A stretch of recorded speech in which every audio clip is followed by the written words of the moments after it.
Sir ಬೇಡಿಕೆ ಏನು ಇಟ್ಟಿದ್ದದೆ ಎರಡೇ ಬೇಡಿಕೆ. ಒಂದು, ಖಾಸಗೀಕರಣ ಬೇಡ. ಎರಡು, ಏನು ವಿದ್ಯುತ್ ಗುತ್ತಿಗೆದಾರರ ಅಸ್ತಿತ್ವ ಇದೆ ಅದು ಮುಂದುವರಿಬೇಕು.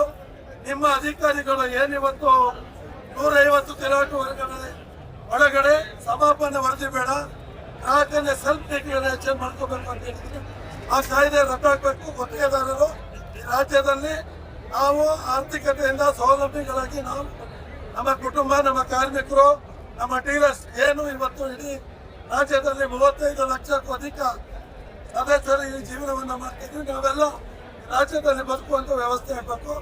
ಈ ಬದುಕಿಗೆ ಏನಾದರೂ ಧಕ್ಕೆ ಆದರೆ ನಾವು ಉಗ್ರ ಹೋರಾಟವನ್ನು ಮಾಡ್ತೀವಿ, ರಕ್ತ ಕ್ರಾಂತಿಗೂ ರೆಡಿ ಇದ್ದೀವಿ, ಪ್ರಾಣ ಕೊಡೋಕ್ಕೂ ರೆಡಿ ಇದ್ದೀವಿ ಅಂತ ಈ ಸಂದರ್ಭದಲ್ಲಿ ಇದು ಸಾಂಕೇತಿಕ ಧರಣಿ.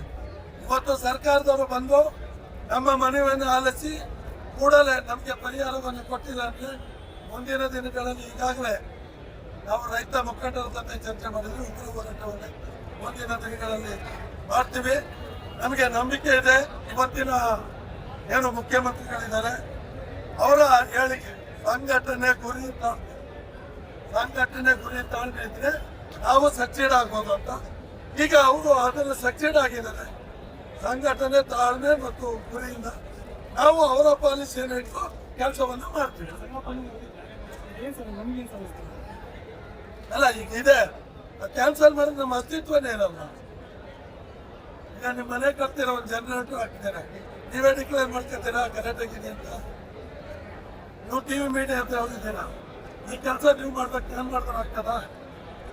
ಡಾಕ್ಟ್ರು, ನಾನು ಹೊಟ್ಟೆ ನೋವು ಬಂದರೆ ಡಾಕ್ಟರ್ ಹತ್ರನೇ ಹೋಗ್ಬಾರ್ದು.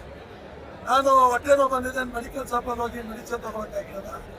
ಯಾವ್ಯಾವ ವೃತ್ತಿಯನ್ನು ಯಾರ್ಯಾರು ಮಾಡಬೇಕು ಅವರೇ ಮಾಡ್ಬೇಕು. ಸರ್ವೆ ನಮಗೂ ಗೊತ್ತಿದೆ, ಸರ್ವೆ ಸರ್ವೆನ ಆ ಸಂಬಂಧಪಟ್ಟಂತಾನೆ ಮಾಡಿದೆ ಅಂತ ಒಂದು ಬೆಲೆ. ಏನು ಇವತ್ತು ಪತ್ರಕರ್ತರಿದ್ದಾರೆ, ಅತ್ಯಂತ ಒಂದು ಸೆಟೇಷನ್ ಇದೆ, ಅವರು ಆ ಹುದ್ದೆ ಮಾಡಬೇಕು. ಅವರವ್ರ ಹುದ್ದೆಗಳನ್ನ ಈ ಸರ್ಕಾರ ಗೌರವಿಸ್ಬೇಕು. ನಾವು ಬದುಕಕ್ಕೆ ವ್ಯವಸ್ಥೆ ಮಾಡಬೇಕು. ನಮ್ಮ ಪಾಲಿಸಿ ಏನು ಡಿ ಕೆ ಶಿವಕುಮಾರ್ ಅವರ ಜೀವನದಲ್ಲಿ ನಡೆದು ಬಂದಿದ್ದಾರೆ ಅದನ್ನು ನಾವು ಅಳವಡಿಸ್ಕೊಂಡಿದ್ದೀವಿ. ಅದಾಗಿಲ್ಲ ಅಂದರೆ ನಾವು ಮುಂದೆ ಹೋರಾಟ ಮಾಡ್ತೀವಿ.